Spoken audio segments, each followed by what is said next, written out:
Thutha wa amemba ikundi cia Mugumonya Kenya Limited na Gitamayo Trading Company gukorwo igucanirie mugunda uyu kuma mwaka wa 1977 riu itua ria muthia rikirie gukinyanirio.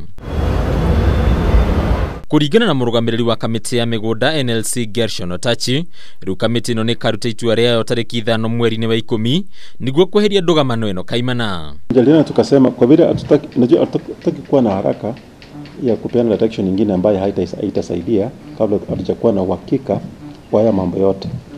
Kwa hivyo mtatupatia wiki 2 sisi wenyewe tuchunguze, tujue kwa land registrar kulingana na hii determination ni nini imefanyika na ni nini haijafanyika. Akiaria mucemanio ikundi cieri iratanyitwo gwikinyia, Otachi ni ataririe igeria ria NLC gukorwo rikiheana itua riayo ria uma na waragania, undu ria wambiririo ni muikariri wa tene wa kamiti no Mohamed Swazuri.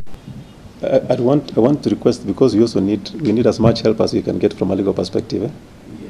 It might help to know if there is litigation, what kind of litigation there is and what nature of litigation, and what impact it has on this. Kuringana na kamiti no igeria ria gucaria kihonia na njira ya waraniria ritikoretwo rigiciara matunda, kuona gikundi kia Mugumonya Kenya gitikoretwo gigikinyia cikaro-ini ici.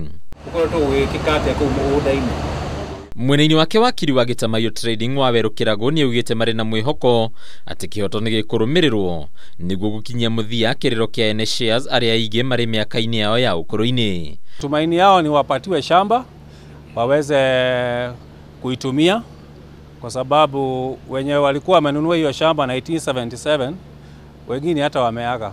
So wangetaka kuwapewa hiyo shamba waweze kuitumia, na hiyo ndio maombi yao. Haduni ya Kameme TV mohoro gitauri toria kwa ni bataru.